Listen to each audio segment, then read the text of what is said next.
He didn't look like a defendant. He looked like a ghost no one dared to face. The courtroom was nearly empty on that overcast morning. The wooden benches creaked in protest at another day of neglect. And then he entered. Slow steps, slumped shoulders, and the eyes of a man who once was, but no longer is. The guards didn't even flinch. No one expects resistance from someone already defeated. He wore a faded military coat, stained with grease and memories. His graying hair covered part of his face, but his eyes were impossible to ignore. They weren't ordinary eyes. They were worn but alert, the kind you only see in those who've witnessed too much and lived too little. An officer pointed with his chin. That's him, the guy who broke into a luxury garage. Sitting there, he didn't seem afraid or angry, just tired, as if he already knew what the verdict would be, even without hearing a word. The silence around him spoke louder than any formal accusation. To everyone there, he was just another homeless man who went where he shouldn't. Another quick case, another lifeless file for the system to stamp. The prosecutor didn't even bother to hide her boredom. She read out the charges with technical detachment. Trespassing, attempted theft, resisting arrest. The details, irrelevant. To her, these cases all blurred together. The public defender didn't show. The judge hadn't looked up yet. Everything pointed to another forgotten man fading into the machinery. But what no one knew was that he wasn't there by chance. He had chosen to be judged, chosen not to run, because sitting behind that bench was the only man left on earth who could still look at him and remember who he really was and what he had given up. The judge was reading the file like any other, until one simple word took his breath away. Judge Edwin Hartley had handled hundreds of similar cases. Petty theft, break-ins, addicts, the forgotten. Most were disposable in the eyes of the system, and he had long since trained himself not to care. His voice was steady, face neutral, movements rehearsed. But that morning, something cracked the pattern. He was about to announce the defendant's name when his eyes paused. His voice caught, "Defendant, Thomas Edward Granger." The name hung in the air like a slow-motion gunshot. The judge froze, didn't blink, didn't breathe, just stood there like he'd seen a ghost. The prosecutor looked at him, confused. The clerk called his name in a whisper. No answer, because that name wasn't just a name. It was a name he had carried inside him for decades. The name of the man who, during an ambush in Afghanistan, dragged his wounded body for miles under enemy fire. The name of the soldier who had saved his life and then vanished. For years, Hartley had searched for him. But no one knew what became of Granger. And now here he was, dirty, broken, invisible, and being treated like a criminal. The judge took off his glasses, stared at the man before him, and suddenly the courtroom became a battlefield. There were no robes or gavels now, just two men scarred by a war that never really ended. The silence was thick, heavy, as if fate itself was holding its breath. And in that moment, the judge understood. It wasn't Thomas being judged. It was him. It was the country. It was the system. It was the collective memory that failed a hero. And for the first time in years, Judge Edwin Hartley had no idea what to say. Before he was a homeless man, he was someone others called brother, until silence became his only trench. Thomas Granger hadn't spoken a word. Not when the judge hesitated, not when the murmurs began. He just kept his eyes low, like someone long used to being unheard. But inside, he knew what had just happened. He knew that pause from the judge wasn't routine. He knew that after all these years of being invisible, someone had finally recognized him, and that was dangerous. Years ago, he was a sergeant in Bravo 19, a natural leader, honorable, strategic, loyal. In one chaotic mission, he rescued two fellow soldiers, one of them a terrified, bleeding young lieutenant named Edwin Hartley. Thomas risked everything to bring them out alive. But when he returned home, there was no honor waiting. Just red tape, a PTSD diagnosis, and a society too distracted to care. That's how the fall began. No therapy, no financial help, no family. He drifted from shelter to sidewalk until the street became his home. And when no one remembered Thomas Granger anymore, he began to forget himself. What remained was survival. Eat what you can, sleep where you won't be beaten, and say nothing when the world talks too loud. But today was different. For the first time, it wasn't him who trembled. It was the judge, the same man he once carried on his shoulders, bleeding and crying for help, and yet Thomas didn't hate him, because he knew what war does to men, even the ones who come home with medals. Only now, the battlefield had changed, and the courtroom was its newest front line. It wasn't the gavel that silenced the courtroom, it was the sound of a truth too heavy to ignore. Judge Hartley's fingers gripped the edge of his bench. His knuckles whitened. The courtroom, usually a place of routine indifference, had become sacred ground. No one dared speak. Not the prosecutor, not the guards, not even the spectators in the back. Something unspoken pressed down on everyone's chest, an invisible weight made of guilt, memory, and shame. Hartley slowly rose to his feet. The robe that once made him feel powerful now clung to him like a burden. He looked down at Thomas, who had not moved, still silent, still resigned. But now, that silence felt different, no longer passive but dignified. And suddenly, Hartley wasn't a judge anymore. He was a man facing the consequences of forgetting a debt he never repaid.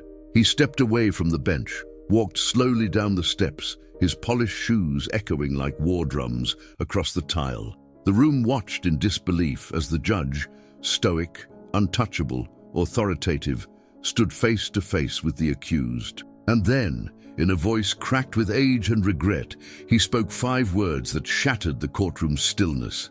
"I remember what you did." Gasps filled the air. A bailiff dropped her pen.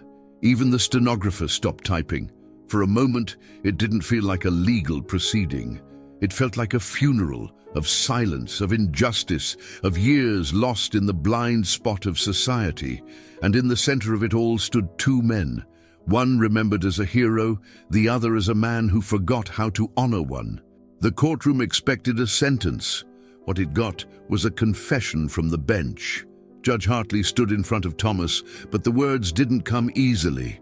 His throat tightened. For years, he had sentenced men with less hesitation than it took to clear his voice now. But this wasn't protocol anymore. This was personal. He looked at the man society labeled a criminal and saw the soldier who once gave him a second chance at life. "I don't remember your face from medals," the judge began, voice trembling. "I remember it from the dirt, the blood, and the way you carried me." The silence that followed was suffocating. No one moved. Even Thomas looked up, just slightly. For the first time, the courtroom was hearing a story that didn't belong in legal briefs. It belonged in the history no one wrote down. Hartley turned to the prosecutor. "Your Honor," she began, confused and hesitant. "With all due respect, we still need a ruling." "No," Hartley interrupted. "What this man deserves, the law can't deliver." He walked back to the bench, not as a judge retreating to authority, but as a man returning to a place he no longer respected. He opened the file once more, then closed it slowly. Final, decisive. This case is dismissed. But he wasn't finished. Looking out across the room, he spoke to everyone and no one. "This man saved my life, and we let his fall through the cracks. That's not justice. That's cowardice disguised as law." No one clapped, no one dared, because deep down everyone knew he was right. Most defendants leave court in handcuffs. He walked out like a man finally seen. As the courtroom emptied slowly, no one approached Thomas, not out of fear, but out of reverence. He stood still for a moment, unsure whether the dismissal was real or just another cruel dream. But then the bailiff, the same one who had once barked orders at him like he was less than human, gently nodded toward the exit. No words, just respect. He walked toward the doors, not rushed, not escorted, not restrained. Each step was heavy with memory, but also with something new, dignity. He wasn't limping from pain this time. He wasn't looking at the ground. He walked with the weight of every night he slept under a bridge, every meal he begged for, every moment someone looked through him instead of at him. Outside, the air was colder than he remembered, but it didn't sting like before. This time, he wasn't a ghost. People walked past him on the courthouse steps and looked twice, not because of pity, but because of presence. He was no longer invisible. He was a man with a story, and now someone had finally listened. A reporter tried to approach, microphone in hand. "Sir, can we?" But Thomas kept walking, not out of arrogance but peace. He had no interest in turning his life into headlines. His justice wasn't found in the news. It was found in the look on that judge's face. That was enough. The media rushed to capture the scandal, while the truth quietly walked away. By the afternoon, the story had already hit the news. Homeless man walks free after emotional courtroom scene. The headlines were quick, dramatic, and shallow.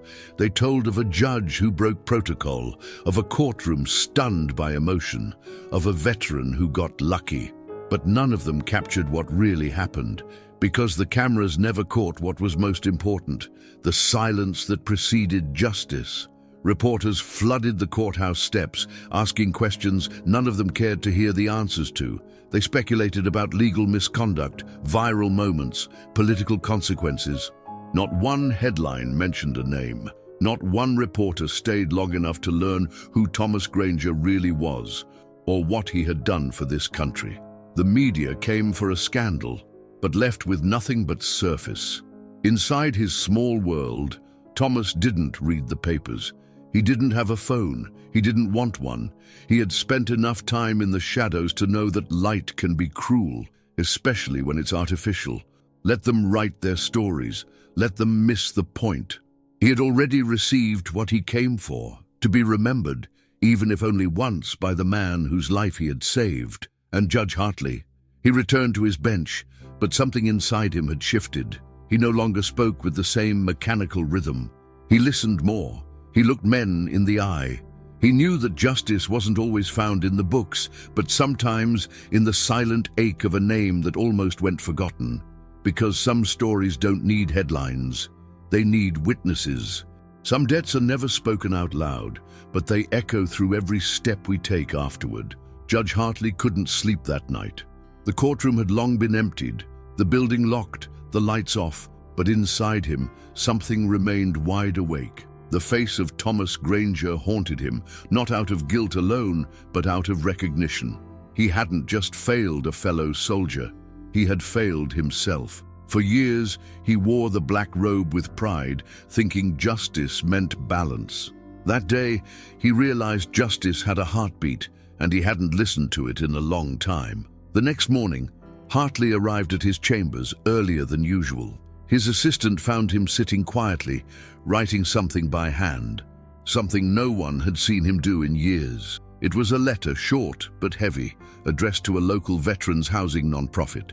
Inside it was a personal donation, discreet and unsigned, accompanied by one line, "For the ones we forgot." He didn't stop there. Over the next few weeks, he began reviewing older cases involving homeless or mentally ill veterans. He asked for transcripts. He made quiet phone calls. He attended meetings he once ignored. His colleagues noticed the change, but didn't ask. Some thought he was being political. Others thought he was trying to ease his conscience. But the truth was simpler. Hartley wasn't trying to fix the system. He knew he couldn't. He was trying to make sure that the name Thomas Granger never faded into paperwork again. It was a debt, one that medals could never repay, but respect could, and presence, and action, even if no one applauded it. Because redemption isn't loud. It walks the same quiet path where it once lost its way. He used to be that homeless guy. Now, he was finally called by the name he almost forgot. Weeks passed, and for most people, the courtroom incident faded into memory. But not for everyone. In a small community center downtown, a framed photo was quietly added to a wall titled, "Those Who Served." It was old, creased, worn, but clear. A young soldier standing proud in desert fatigues. Below it, just one line, "Thomas Edward Granger, Sergeant, Bravo 19. No ceremony, no spotlight, but every week someone would stop and read the name. Some of the younger veterans asked who he was. Others, older and quieter, nodded with unspoken recognition. Slowly, word spread. The man who used to sleep behind the dumpsters of East 14th was a war hero, a protector, a man who had been forgotten by the world, but not by his brothers. Meanwhile, Thomas continued his life, still quiet, still humble. But something had changed. He walked straighter now. He let people look him in the eyes. One afternoon, while sitting outside the shelter, a young boy approached with a crumpled drawing and said, "My dad said you're a real soldier. Is that true?" Thomas smiled, just a little, and said, "Once, a long time ago." And that was enough, because the truth didn't need to be shouted anymore. It had roots now. His name had returned, not in the mouths of reporters, but in the hearts of those who knew what it meant to be invisible and still stand tall. A name is a fragile thing, but once remembered, it becomes a legacy. Some men die forgotten. Others leave a legacy that never makes the news, but changes lives forever. Thomas never sought recognition. He had no interest in medals, interviews, or apologies that came too late. But even so, his story quietly began to ripple. A young law student who witnessed the trial changed her thesis to focus on veteran rights. A social worker started a local program named Project Granger, focused on outreach for homeless veterans. And Judge Hartley, he never forgot. Every time he saw a man in rags, he looked twice, just in case. But Thomas, as always, stayed on the margins. He got a small room through the non-profit the judge had supported. Nothing fancy, just clean sheets, a warm meal, and a locked door. For him, that was enough, more than enough. At night, he sometimes stared out the window, not with longing, but with peace. He had faced war, poverty, silence, and survived them all. One winter morning, a nurse found him sitting peacefully in his chair, eyes closed, a folded flag resting on his lap. There were no final words, no dramatic exits, just stillness, just rest, and in his pocket a worn-down card the judge had sent years earlier. It said simply, "I never forgot your name. Thank you for saving mine." At his funeral, there were no reporters, but the room was full. Men with ribbons on their jackets, women with tearful eyes, a judge sitting in the back row, no robe, no title, just a man saying goodbye to another man who had once carried him through hell. Thomas Granger died without riches, without fame, but he died seen, he died remembered, and in a world that forgets so easily, that might just be the greatest kind of legacy a man can leave behind. One man was saved from prison, the other from forgetting who he truly was. This wasn't just the story of a homeless veteran. It was the story of how memory can redeem, how silence can speak louder than law, and how one name, almost erased by time, brought two broken men back to life. Thomas Granger didn't return to society as a hero with a parade. He returned as something even rarer, a man whose dignity survived both war and neglect. Judge Hartley, for all his years of rulings, found his most important verdict not in the law books, but in a pair of worn-out boots and a haunted gaze.